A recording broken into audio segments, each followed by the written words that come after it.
नमस्कार दोस्तों और जय हिंद दोस्तों। हमारे एक सब्सक्राइबर तुलिका के कहने पर आज की क्लास में हम पढ़ेंगे बाल पर मुहावरा। तुलिका के लिए और आप सभी के लिए आज हम सीखेंगे बाल पर मुहावरा।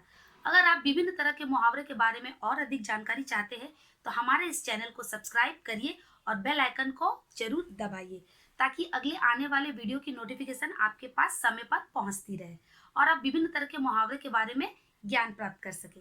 तो चलिए अपनी क्लास शुरू करते हैं। बाल की खाल निकालना। बाल की खाल निकालना। बाल की खाल निकालना।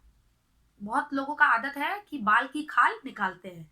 इसका अर्थ क्या होता है? इसका अर्थ होता है व्यर्थ का दोष निकालना या फिर व्यर्थ का तर्क करना। व्यर्थ का तर्क करना। व्यर्थ का दोष निकालना, बिना मतलब का दोष निकालना, दोषारोपण करना, और व्यर्थ का तर्क करना, बिना मतलब का तर्क करना, इसे ही हम लोग कहते हैं बाल की खाल निकालना। इसका वाक्य प्रयोग आप भी मेरे साथ करिए। इसका वाक्य प्रयोग क्या है? सूरज तो हमेशा बाल की खाल निकालता रहता है। सूरज क्या है? एक लड़का है। उसका क्या आदत है? सूरज तो हमेशा बाल की खाल निकालता रहता है, मतलब हमेशा किसी न किसी को व्यर्थ का वो तर्क करता है या फिर व्यर्थ का वो दोषारोपण करता रहता है।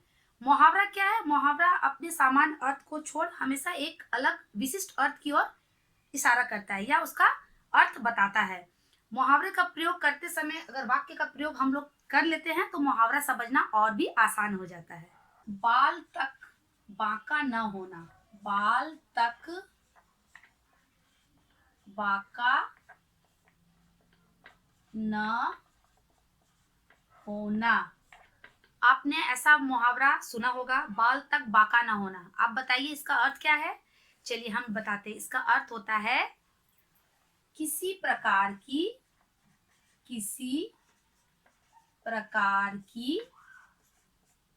क्षति या कष्ट न होना।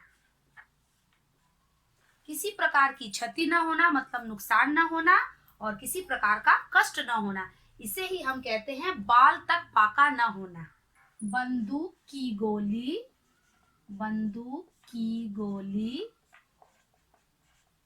उसके बगल से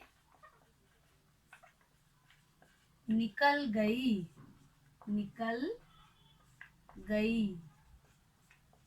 पर उसका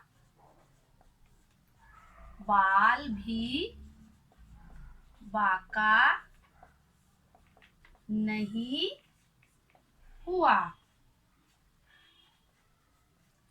बंदूक की गोली उसके बगल से निकल गई लेकिन उसका बाल भी बांका नहीं हुआ, मतलब उसको किसी तरह का कष्ट या क्षति नहीं हुआ। और हम कह सकते हैं कि जिसकी रक्षा ईश्वर करते हैं उसका बाल भी बांका नहीं होता है। धूप में बाल सफेद करना। धूप में बाल सफेद करना, ये बहुत ही प्रचलित मुहावरा है। अक्सर आप लोगों ने सुना होगा कि मैंने अपना बाल धूप में सफेद नहीं किए हैं। तो ये भी क्या है? एक मुहावरा है, धूप में बाल सफेद करना। इसका अर्थ क्या है? चलिए बताते हैं। बिना कुछ सीखे या अनुभव प्राप्त किए, उम्र बिताना, उम्र बिताना। बिना कुछ सीखे, मतलब बिना कुछ सीखे या अनुभव प्राप्त किए, कुछ अनुभव भी मिला नहीं और हम कुछ सीखे ही नहीं और उम्र बिता दिए, इसे ही कहते हैं धूप में बाल सफेद करना। तो चलिए इसका वाक्य प्रयोग करते हैं। खेती करते करते उम्र बीत गई, पर रामू को यही नहीं पता कि फसल की कटाई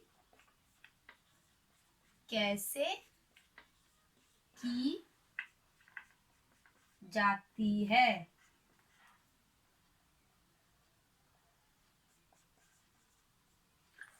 खेती करते करते उम्र बीत गई, खेती करते करते उम्र बीत गई। अक्सर ऐसा होता है ना, जब हम खेती करते हैं तो क्या है, उम्र बीत जाती है। किसानों का ज्यादातर समय खेती करते करते उम्र बीतता है, पर रामू को यही नहीं पता, रामू हो सकता है कोई किसान हो, उसको यही नहीं पता कि फसल की कटाई कैसे की जाती है। इसे ही हम कहते हैं धूप में बाल सफेद करना। बाल बाल बचना, बाल बाल बचना। इस तरह का मुहावरा आप लोगों ने हमेशा दादा दादी या फिर अपने टीचर से सुना होगा। बाल बाल बचना, मैं तो बाल बाल बच गया। इसका अर्थ क्या होता है? इसका अर्थ होता है मुश्किल से प्राण बचना। मुश्किल से प्राण बचना, बहुत कष्ट तरीका से, बहुत मुश्किल से प्राण जब बचता है तो इस तरह का मुहावरा हम लोग प्रचलित करते हैं अपने बोलचाल की भाषा में। क्या कहते हैं? मैं तो बाल बाल बच गया। चलिए इसका वाक्य प्रयोग करते हैं। पहाड़ से नीचे गिरने के कारण सभी यात्री मारे गए, लेकिन मोहन बाल बाल बच गया। पहाड़ से नीचे गिरने के कारण सभी यात्री मारे गए, लेकिन मोहन बाल बाल बच गया। वो क्या हुआ? बाल बाल बच गया, मतलब उसका मुश्किल से जान बच गया। अगर कोई मरता हुआ आदमी बच जाता है तो उसके लिए इस तरह का मुहावरा प्रयोग किया जाता है। नाक का बाल होना, नाक का बाल होना, नाक का बाल होना। इस तरह का मुहावरा आप लोगों ने अक्सर सुना होगा कि वह तो उसकी नाक का बाल है। नाक का बाल होना का अर्थ होता है बहुत अधिक प्रिय होना। तो चलिए इसका अर्थ लिखते हैं। बहुत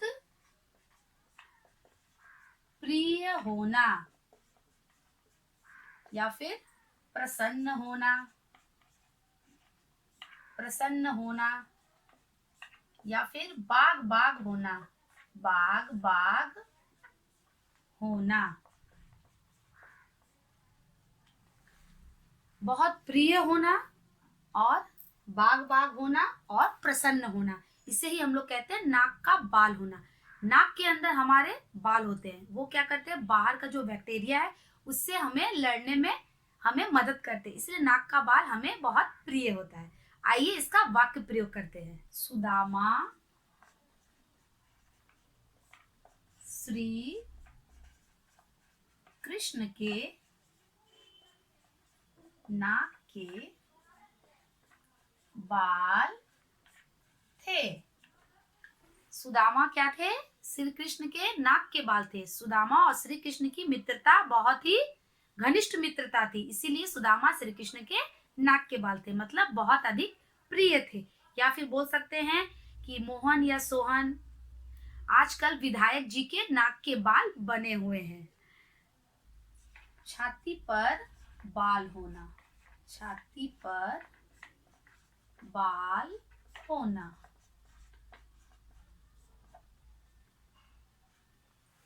छाती पर बाल होना, इसका क्या अर्थ होगा? इसका अर्थ होता है उदार होना। तो आइए इसका अर्थ लिखते हैं।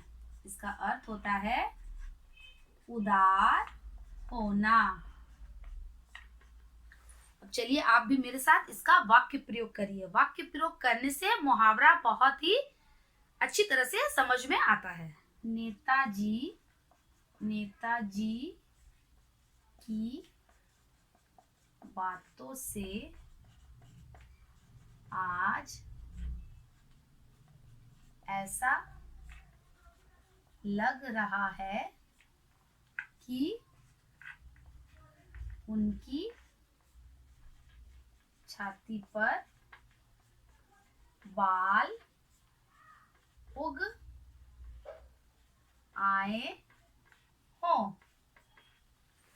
नेताजी की बातों से आज ऐसा लग रहा है कि उनकी छाती पर बाल उग आए हों। मतलब आज के दिन नेताजी बहुत उदार दिख रहे हैं। आज हम लोग का सारा काम हो जाएगा। आज की क्लास में हमने बाल पर मुहावरा सीखा।